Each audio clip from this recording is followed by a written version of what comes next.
Hi everyone, welcome back to the channel. Today we are in one of the least explored parts of Sikkim, the southern part of Sikkim.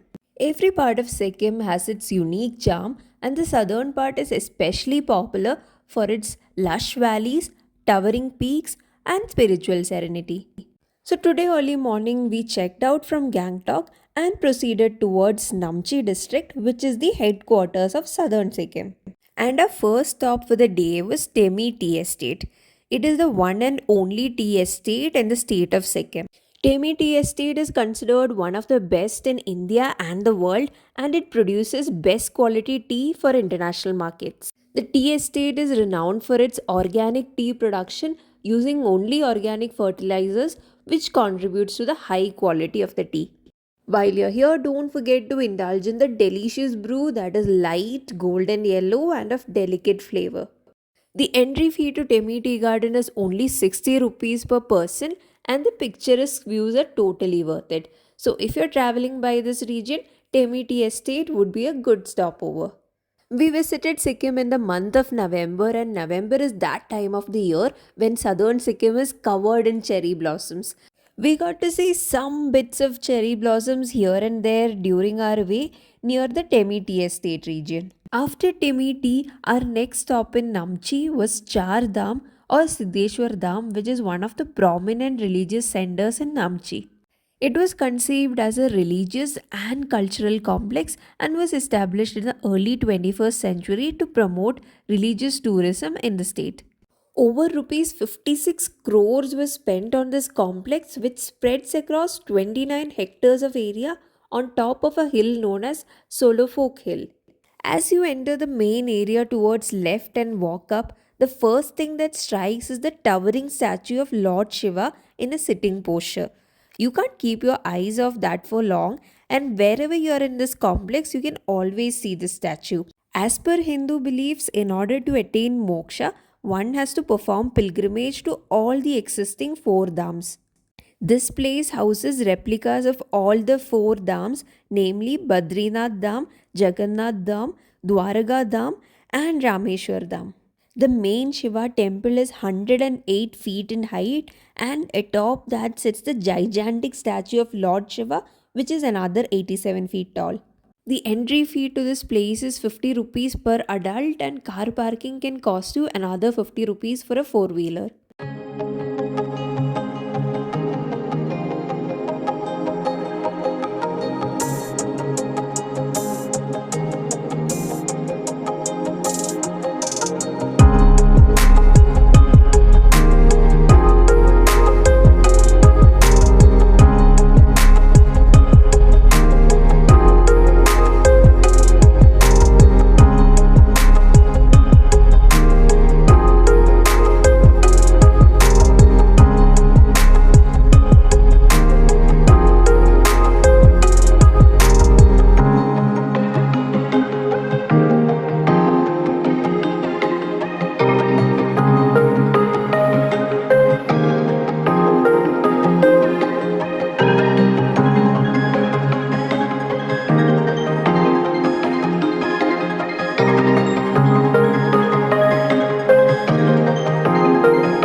It was already way past lunch after our visit to Chardham, and before proceeding to our homestay, we took a quick stopover for lunch. For lunch, we had a very delicious non veg thali which included rice, dal, chicken, and some sabzis. Okay, after a couple of hours, we have reached our stay. So in Namchi, you won't find many hotels because it is not as popular as most of the other places. So the best kind of accommodations here would be to opt for homestays. Because this was last minute, it was difficult for us to get any other accommodations. But if you're planning to visit Namchi, I would say it might be much better to stay in Ravangla, which is also nearby. So tomorrow morning, we'll check out from here and proceed to Ravangla to visit their famous Ravangla Buddha Park. So this is our homestay. This is called the Hidden Cottage Namchi and is run by a family. This is a newly constructed property and is run by a very sweet family of four. Let me give you a quick tour of this homestay.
If you're staying over in Namchi, make sure you visit their Central Park during the night. This place is a popular hangout spot for people for enjoying food, shopping, and some nightlife. Unlike other cities in Sikkim or like MG Marg, this won't be as bustling. This is a quaint town at its best.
So that's a wrap on our day in Namchi. If you've enjoyed this video, do drop a like, and if you have any questions, drop them in the comments. Like always, don't forget to subscribe to Mrs. Explorer for more travel content.